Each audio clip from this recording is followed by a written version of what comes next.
बोलो जयकारा बोल मेरे श्री गुरु महाराज जी की जय।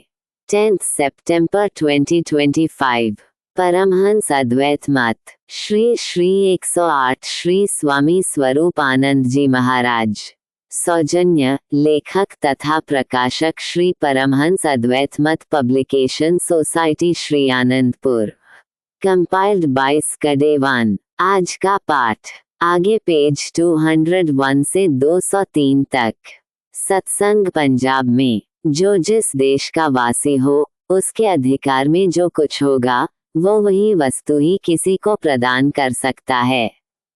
जैसे दूध बेचने वाले से दूध और नशे वाले से नशीली वस्तुएं ही प्राप्त होंगी, इसी प्रकार मन के अधीन कलह, कल्पना और अशांति है। काम, क्रोध, लोभ, मोह, अहंकार मन के सहयोगी हैं। मन उनका मुखिया है। इसकी पहुंच पिंड देश तक है। अतः इसे इंद्रियक सुख तथा विषय भोग ही प्रिय हैं, जिनमें सुख नामात्र को भी नहीं। फिर भी जीव मन की इच्छा पर चलकर इन क्षण भंगुर भोगों में शाश्वत सुख की खोज करता है। भला जौहरी की दुकान से भी कभी शाक सब्जी मिली? जो मनुष्य जौहरी की दुकान से शाक तथा शाक बेचने वाले की दुकान से हीरे खरीदना चाहे तो उसे कौन बुद्धिमान कहेगा? यह मन जन्म जन्मांतरों से जीव को भटकाता रहा है और स्वयं भटक रहा है। ये जीव मनमति से मायावी वस्तुओं में सुख की खोज करता है। इन वस्तुओं में न कभी सुख मिला है, न ही मिलेगा। सुख, शांति व आनंद का भंडार तो गुरु हैं। उनकी पावन संगति के बिना अथवा उनकी रहनुमाई के बिना सुख कदापि नहीं मिल सकता। यह मन लकड़ी, लोहे और हाथी के समान है। जैसे लकड़ी को बढ़ई के हाथ, लोहे को लोहार के हाथ सौंप दिया जाए तो वह तैयार होकर किसी न किसी सुंदर रूप में बन जाते हैं। हाथी को अंकुश से वश में किया जा सकता है। इसी प्रकार मन को नित्य प्रति गुरु के उपदेश का चाबुक लगाया जाए तो यह मन वश में आ सकता है।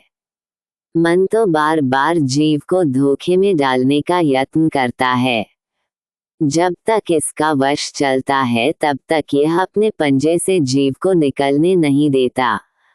संत तुलसी साहिब जी फरमाते हैं, दोहा, मन तरंग तन में चले, आठों पहर उपाव, था कधी पावे नहीं, छिन छिन छल पर भाव। अर्थात मन समुद्र की लहरों के समान कभी भी स्थिर नहीं रहता। इसके ठहराने का उपाय करना चाहिए। इसकी सतह को कोई नहीं पा सकता। ये प्रत्येक क्षण में जीव को छलकर उस पर अपना प्रभाव डालता रहता है। इसलिए जीव को चाहिए कि मन के कहने पर न चलते हुए गुरु की आज्ञानुसार चले और मन को गुरु के अर्पण करे। गुरुबाणी में भी लिखा है कि गुर की मति तू लेही आने, भगति बिना बहु डूबे सियाने। अतएव इस मन को सन्मार्ग पर लगाने के लिए गुरु की नितांत आवश्यकता है। गुरु ही इस जीव के मन को भक्ति मार्ग पर लगा सकते हैं।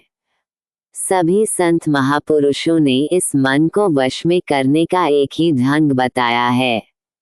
परमसंत श्री कबीर साहिब जी उपदेश देते हैं कि दोहा, मन मुरीद संसार है, गुरु मुरीद कोई साथ। जो माने गुरु बचन को, ताका मता अगाध। संपूर्ण संसार मन के कहे अनुसार चल रहा है। परमसंत श्री कबीर साहिब जी फरमाते हैं कि विले संस्कारी जीव ही गुरु की आज्ञानुसार चलते हैं। गुरु के ज्ञान से ही सच्ची दरगाह में मुख उज्ज्वल होगा। यह मन जीव को अशांति, दुख, क्लेश, कल्पना में हर समय कैद करने के प्रयत्न में रहता है कि कहीं जीव इसके पंजे से निकल न जाए। गुरु का ज्ञान ही इस मन की कैद से छुटकारा दिला सकता है। जैसे मकड़ी अपने मुंह से तारे निकालकर जाल बुन लेती है, पुनः उसमें फंसकर अशांत और दुखी होती है, फिर उसको बाहर निकलने का रास्ता ही दिखाई नहीं देता। इसी प्रकार जीव भी मन के कहने पर चलकर हर समय संकल्पों, विकल्पों, इच्छाओं, वासनाओं का ताना बुनता है। जब इसके जाल में उलझ जाता है तो फिर कहता है कि मैं बहुत दुखी हूँ। प्रायः सर्वसाधारण से यह कहते हुए सुना जाता है कि आज मेरा मन बहुत अशांत है, मेरा मन बहुत दुखी है। तो इस दुख का कारण कौन है? मन ही तो है। पहले स्वयं काम, क्रोध, लोभ, मोह, अहंकार के कहने पर चलकर फिर शिकायत करता है कि मैं दुखी हूँ। आग के समीप जाकर गर्मी और पानी के समीप शीतलता मिलती है। यदि आग के समीप बैठकर कोई शीतलता की अभिलाषा रखे तो यह उसकी भूल है। आग के समीप तो गर्मी ही मिलेगी। अतः मन की संगति से कोई सुख, शांति और आनंद की आशा रखे तो यह उसकी सरासर भूल है। मन की संगति से तो विषय वासनाओं, इच्छाओं, संकल्पों, विकल्पों की आग ही मिलेगी, जो दिन प्रतिदिन अधिक भड़केगी, कम न होने पाएगी। जिसे सुख, शांति, आनंद की इच्छा हो, वह पूर्ण गुरु की चरण शरण ग्रहण करे। अगले पाठ में सीमा प्रांत में सत्संग, पंजाब में, पेज 203 से आगे। श्री सद्गुरुदेव श्री दूसरी पातशाही जी। बोलो जयकारा बोल मेरे श्री गुरु महाराज जी की जय।